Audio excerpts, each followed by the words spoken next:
మాజీ మంత్రి అంబటి రాంబాబు కాసబడి కింద జైలు నుంచి విడుదలయ్యారు. ప్రస్తుతం ఆయన మాట్లాడుతున్నారు. లైవ్ లో చూద్దాం. సంఘటనలో ఎవరైతే మద్దతు పలికారో వారందరికీ నా హృదయపూర్వక ధన్యవాదాలు. అలాగే కొంతమంది మద్దతు పలకలేదు, వారికి కూడా నా ధన్యవాదాలు. వారు ఏమన్నారంటే పెద్ద మాట అన్నారు, దానికి కూడా నేను గుంటూరు ఇంత సమాధానం చెప్తా. అదేమన్నారంటే అసహ్యంగా మాట్లాడితే దాడులు చేయరా అని. అసహ్యంగా మాట్లాడితే దాడులు చేయదలుచుకుంటే ఎంతమంది మీద చేయాలి? అసహ్యంగా మాట్లాడే వాళ్ళ మీద అది ఒక అంశం. వాళ్ళకు కూడా నేను రేపు నా సమాధానాన్ని తప్పనిసరిగా చెప్తా. 18 రోజులు నన్ను జైల్లో పెడితే నేను భయపడతాననుకున్నారేమో. భయపడే ప్రశ్న ఈ అంబటి రాంబాబుకు ఉద్భవించదని మనవి చేస్తున్నా. ఎందుకంటే ఈ చంద్రబాబు నాయుడు గారి ప్రభుత్వం వచ్చినప్పుడే జైల్లో ఉండటానికి సిద్ధపడ్డానని కూడా ఈ సందర్భంగా మనవి చేస్తున్నా. నన్ను హింసించాలని, నన్ను జైల్లో పెట్టాలని చంద్రబాబు, లోకేష్ ఎప్పటి నుంచో ప్రయత్నం చేస్తున్నారు. ఎక్కడో దొరికాను, లోపల పెట్టారు. చూద్దాం, టైం విల్ కమ్ అగైన్. పరిస్థితులు మళ్ళా మారతాయి. ఈ పాపానికి వారు పరిష్కారం చేయక తప్పదని కూడా ఈ సందర్భంగా నేను మనవి చేస్తున్నాను. రాజమండ్రి సెంట్రల్ ప్రిజన్ నాకు పట్టుదలను పెంచే ఒక శిక్షణా కేంద్రం అని కూడా ఈ సందర్భంగా నేను మనవి చేస్తున్నాను. మరింత పట్టుదలగా, మరింత కసిగా ఎన్ని కేసులు పెట్టినా, ఎన్ని రోజులు జైల్లో ఉన్నా ఒక్క అడుగు కూడా వెనక్కు వెయ్యను.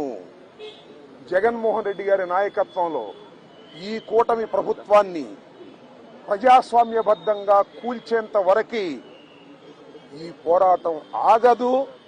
ఎన్నిసార్లు జైల్లో పెట్టినా వెనక్కు వెళ్లే ప్రశ్న లేదు. అన్యాయంగా, అక్రమంగా జైల్లో పెట్టారు. నా ఇల్లు దహనం చేయడానికి ప్రయత్నం చేశారు, నా కార్లు బగలగొట్టారు, నా ఆఫీస్ బగలగొట్టారు, నా పెళ్ళాం బిడ్డల్ని తరిమి కొట్టారు, నన్ను చంపడానికి ప్రయత్నం చేశారు, తీసుకొచ్చి జైల్లో పెట్టారు. ఏమైంది? ఏమైద్దని అడుగుతా ఉన్నా. చంద్రబాబు నాయుడు అడుగుతా ఉన్నా, లోకేష్ని అడుగుతా ఉన్నా. ఏమైద్ది? ఏమైద్ది? ఏమీ కాదు. మళ్ళా కాలం తిరిగి వస్తుంది. అన్నిటికీ సమాధానం ఇవాళ చాలామంది మిత్రులు మాట్లాడారు. బయట జరిగిన సంఘటనలు నాకు తెలియదు, చాలా తక్కువ మాత్రమే, పేపర్లో ఉన్నవి మాత్రమే నేను తెలుసుకున్నాను. జైలు జీవితాన్ని నేను అనుకోకండి, ఎంజాయ్ చేశాను. ఎంత కఠినంగా ఉన్నా ఎంజాయ్ చేశాను. ఎందుకంటే ఒక రాజకీయ స్ఫూర్తితో రాజకీయాల్లోకి వచ్చినటువంటి వ్యక్తిని నేను, పట్టుదలగా ముందుకు సాగే వ్యక్తిని జైల్లో పెడితే భయపడిపోయే వ్యక్తిని అంతకంటే కాదు. మరింత ధైర్యంగా పోరాట పటిమతో ముందుకు వెళ్లేటటువంటి వ్యక్తిని కూడా మనవి చేస్తున్నా. ఎప్పుడు ఎక్కడా తప్పు చేయలేదు. పొరపాటు మాట్లాడితే వెంటనే పశ్చాత్తాపడ్డా. పశ్చాత్తాపానికి మించిన ప్రాయచిత్తం లేదంటారే, మరి ఏమిటి? ఎంతమంది పశ్చాత్తాపడ్డారు? నేను తప్ప ఎవరైనా పశ్చాత్తాపడ్డారా అని అడుగుతా ఉన్నా. సరే, ఏది ఏమైనా టైం విల్ డిసైడ్. ఒకటి మాత్రం నేను చెప్పదలుచుకున్నాను. నాకు ఈ సందర్భంగా సపోర్ట్ చేసినటువంటి వారందరికీ కూడా పేరు పేరున నా హృదయపూర్వక నమస్కారాలు, ధన్యవాదాలు. నా పార్టీ కానివారు కూడా నన్ను సపోర్ట్ చేశారు. దాడులు చేయటం తప్పన్నారు, దాడులు అన్యాయం అన్నారు.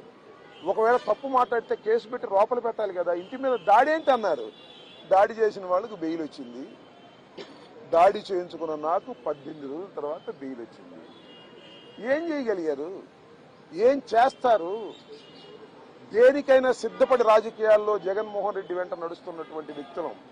ఆ రోజు రాజశేఖర రెడ్డి వెంట నడిచాం, ఇవాళ జగన్మోహన్ రెడ్డి గారి వెంట నడుస్తాం, తుదకంటూ నడుస్తాం. బొందిలో ప్రాణం ఉన్నంత వరకు జగన్ వెంట నడుస్తాం. ఏ విషయాన్నైనా, ఎన్ని కుట్రలనైనా. మాజీ మంత్రి అంబటి రాంబాబు విడుదలయ్యారు. ఆయన పైన ఉన్నటువంటి అన్ని కేసుల్లో కూడా బెయిల్ మంజూరైంది. అయితే 18 రోజులు తనను జైల్లో ఉంచినా కూడా, ఇంకా ఎన్ని కేసులు పెట్టినా, ఎన్ని రోజులు జైల్లో ఉంచినా కూడా వెనుకడుగు వేసే ప్రసక్తి లేదు. జగన్మోహన్ రెడ్డి నాయకత్వంలో కూటమి ప్రభుత్వాన్ని ప్రజాస్వామ్యబద్ధంగా కూల్చే వరకు జగన్ నాయకత్వంలో ఇదే కసిగా పనిచేస్తామని చెప్తున్నారు అంబటి రాంబాబు. అలాగే జైలు జీవితాన్ని తను అనుభవించలేదు, జైలు జీవితాన్ని ఎంజాయ్ చేశానని చెప్తున్నారు అంబటి.